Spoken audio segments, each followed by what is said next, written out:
Maintenant, j'accueille Graydon Carter.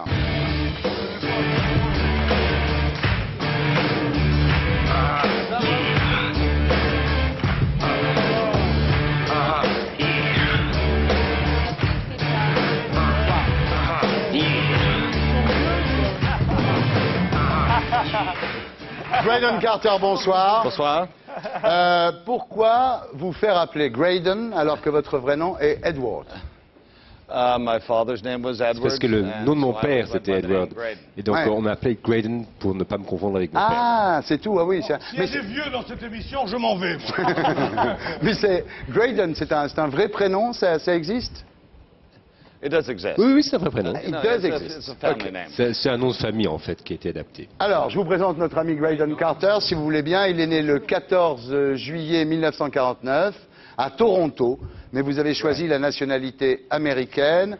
Vous avez travaillé à Time, à Life, vous avez créé Spy, vous avez travaillé au New York Observer et, last but not least, vous dirigez depuis 1992 la rédaction du mensuel américain Vanity Fair, qui est lu dans le monde par 7 millions de personnes et qui est, je crois, on peut le dire, l'un des meilleurs Journaux du monde. 7 millions de lecteurs dans le monde. Alors, ce qu'il faut savoir, c'est que c'est très très bien payé, la presse aux États-Unis. Tu sais combien il gagne, le mec? Non. C'est chaud. Chaque année, il gagne 1,5 million de dollars. La moitié de ce qu'on gagne à l'Observateur. C'est comme fou. Je crois qu'il ne dépense rien en coiffeur.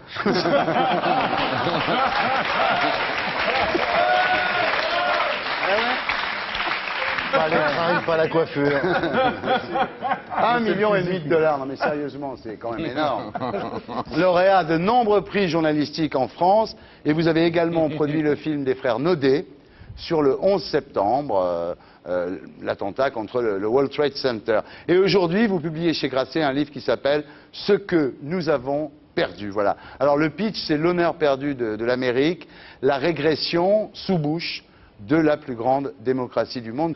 Alors, vous entamez le bouquin avec une hypothèse passionnante, c'est que la guerre en Irak, c'est-à-dire la guerre contre un pays qui n'est ni un ennemi ni une menace, en fait c'est un leurre, dites-vous, un leurre pour détourner l'attention du peuple américain de la politique intérieure. C'est-à-dire que tout ça a été fait pour permettre aux néoconservateurs de reprendre le pouvoir à l'intérieur, le pouvoir idéologique. Well, the administration was very Il clever. faut voir que l'administration a effectivement été très astucieuse. Elle s'est servie de cette guerre contre l'Irak comme effectivement d'un leurre pour faire oublier aux Américains les problèmes intérieurs. Et pendant ce temps-là, effectivement, le pays était manipulé vers l'extrême droite parce que, en fait, Bush n'a pas été élu comme homme d'extrême droite, mais comme un homme du centre. Or, ce qui s'est passé au cours des dernières années, c'est que le visage de la démocratie américaine a complètement changé. Alors vous dites que la véritable guerre est idéologique, c'est celle qui a été engagée par l'administration Bush, qui vise à démanteler les avancées sociales des dernières décennies. Well, we fought the Oui, Soviets. ce qui s'est passé, c'est qu'on a lutté contre les soviétiques pendant la guerre froide, pendant 50 ans.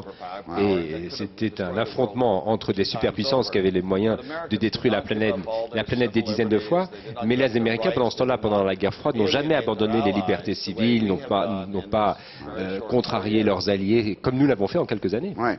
Alors, vous dites, espérons que cette période que nous traversons ne soit pas le début d'une nouvelle ère. C'est vrai que ça fait réfléchir. Tout ce qui se passe depuis 2001, on peut penser que ça peut s'arrêter là au mois de novembre, mais ça peut aussi être le début d'une période de 10 ou 20 ans de régression américaine. C'est effectivement une possibilité. C'est-à-dire que l'administration actuelle parle d'envahir maintenant l'Iran, après l'Irak, pour mener une guerre sur 3 fronts, au Moyen-Orient, en Afghanistan, en Irak et en Iran.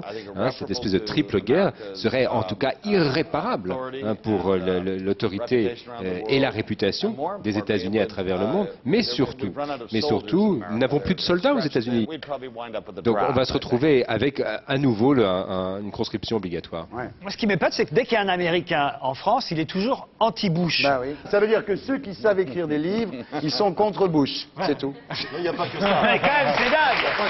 J'ai jamais vu un Américain à Paris qui soit pour Bush. Je vais te dire pourquoi, si tu veux. Moi, je crois que nous, on parle de ça aussi dans la liberté d'expression. Je pense que les 50% de personnes qui pensent voter Bush encore aujourd'hui sont juste pas informées de ce qu'il a fait. Ils ne le savent toujours pas. C'est pour ça qu'il peut encore repasser. Et moi, je lis à peu près tout ce qui se publie en France d'Américains critiquant Bush, et je suis moi-même très critique sur Bush. Mais je trouve qu'il y a quand même quelque chose qui me gêne, c'est qu'on lui prête des ambitions et des projets qui le dépassent, à savoir qu'il a voulu, vous c'est votre thèse, qu'il a voulu pour pouvoir serrer la vis à l'intérieur, faire cette guerre. D'autres disent c'est parce qu'il veut rétablir, parce qu'il est membre d'une secte. Moi je crois que tous ces hommes politiques ont très peu de marge de manœuvre. Non, ce qui s'est passé, c'est que le 11 septembre a été pour les États-Unis comme la défaite de 40 pour l'extrême droite française. C'est une divine surprise. On perd la guerre en 40, ça permet de mettre Pétain à la tête du pays et l'extrême droite est contente. Et ce qui s'est passé le 11 septembre, c'est la naissance aux États-Unis d'une présidence impériale, d'une dictature élue, c'est ce que vous dites, et la divine surprise, ça a été le 11 septembre. Et grâce au 11 septembre, ils ont pu mettre en place leur en disant programme. Ça, vous alimentez l'anti-France qui existe en Amérique en ce moment. Je m'en fous. Absolument. Et en plus, il regarde pas là-bas. Ce n'est pas Bien. vrai. Bien. C'est pas comme ça que ça s'est passé. Bien. Alors, donc, vous passez en revue, Graydon Carter, toutes les guerres de Bush. Effectivement, la guerre contre le terrorisme, il attaque l'Irak plutôt que d'attaquer l'Arabie Saoudite, parce que, dites-vous, ce sont ses amis, et ça aussi, ça a été raconté dans un certain nombre de livres, les liens entre la famille Bush et l'Arabie Saoudite. Vous parlez de l'Afghanistan, où le Mollah Omar contrôle un tiers du pays, et vous dites que l'Afghanistan, aujourd'hui, est redevenu le premier producteur mondial d'opium. Mais le plus étonnant dans votre bouquin, c'est pas ça. C'est la gabegie qui règne au niveau du budget des armées. C'est un truc inimaginable. C'est-à-dire que le budget de la défense des États-Unis, il est de 500 milliards de dollars par an. 500 milliards de dollars par an. Et pourtant, après 7 mois de guerre, il y a toujours des soldats qui n'ont pas de gilet pare-balles et les parents des soldats sont obligés de surfer sur Internet pour acheter à 1500 $ des gilets Interceptor, des gilets pare-balles, quoi. No, it's truly tragic. Non, ça c'est une véritable tragédie.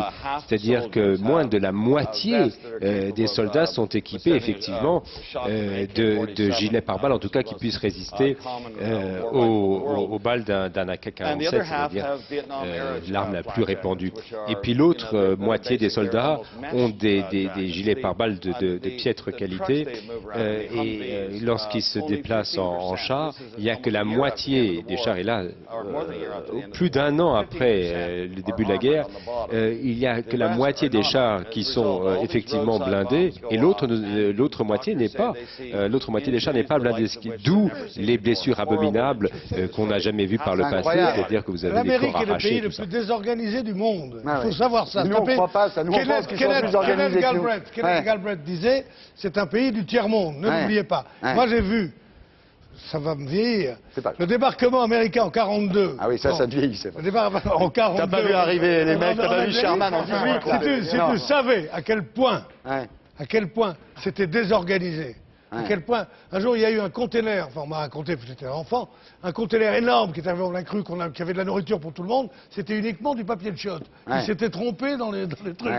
Je te jure. Alors, il y a aussi le recours par l'armée aux entreprises privées. C'est-à-dire qu'en Irak, il y a plus d'Américains, de soldats américains, employés par des entreprises privées que de soldats britanniques. C'est aussi cette privatisation de la guerre, c'est quelque chose de très nouveau et de très inquiétant. Many more soldiers. I mean, Oui, et la proportion est encore plus importante. Je crois qu'il y a 20 à 25 000 soldats supplémentaires qui travaillent pour Halliburton et d'autres grosses sociétés américaines. Et évidemment, quand ces soldats sont tués, on n'en parle pas dans les statistiques. On ne parle que des vrais soldats ou des réservistes. Mais il y a des centaines de ces soldats qui travaillent pour le privé qui sont effectivement tués anonymement. Et le pire, évidemment, c'est que cette guerre a fait passer une loi qui s'appelle le Patriot Act, qui a été voté, vous dites, au moment de la psychose de l'anthrax, à l'époque où les députés ne pouvaient pas accéder à leur bureau. Donc ça a été un petit peu à la sauvette. On est vraiment dans cette idée de 40 en France. Hein. Là, effectivement, Bush s'est servi de ce facteur psychose et angoisse pour effectivement faire passer en vrac ces lois qui battaient en brèche tous les acquis sociaux. Ces lois ont été votées pendant la nuit, promulguées du jour au lendemain, parce que effectivement les Américains avaient peur. Et là, ça a fait régresser d'une vingtaine d'années les États-Unis, et on veut maintenant serrer encore plus. La guerre menée au Moyen-Orient est là pour ramener la liberté chez soi. En fait, c'est pas vrai. La liberté régresse. C'est ce qui vous permet de parler de dictature élue, de présidence impériale, c'est-à-dire que vous pensez que depuis le 11 septembre, la société américaine a changé de nature? Non, fondamentalement pas. Il me semble que le caractère américain, c'est un caractère généreux. C'est un caractère plein d'espoir. Et je crois qu'il y a beaucoup d'intelligence, beaucoup de gentillesse. Mais ils sont un petit peu aveuglés par l'angoisse d'un attentat terroriste, et les décisions sont prises sur cette base-là, plutôt que de se fonder sur des questions plus importantes. Graydon, avant de partir, un pronostic, Bush, Kerry? Vous avez posé une question de sexe, non? Il me semble que la campagne de Bush était très bien menée, probablement la meilleure depuis 50 années, et ce sera un modèle de campagne électorale pour les années à venir. Et sauf s'il y a un immense changement du côté de Kerry, c'est Bush qui va l'emporter. Ok. Bon. La seule bonne nouvelle, c'est que ça durera que 4 ans et après il ne pourra pas se représenter. C'est la seule bonne nouvelle. Oui, mais ensuite, à 4 ans, vous aurez Arnold Schwarzenegger et Rudolph Giuliani. Ce sera eux les prochains républicains. Merci, thank you very much. Thank you. Graydon Carter, ce que nous avons perdu, c'est évité chez Grasset, mesdames, messieurs. You want the sex question? I was joking. Okay, Non, je plaisante. If you want the sex question, Too boring. no problem. Non, non. It's too boring for French. Okay. Thank you very much. Thank you so much. Thank you.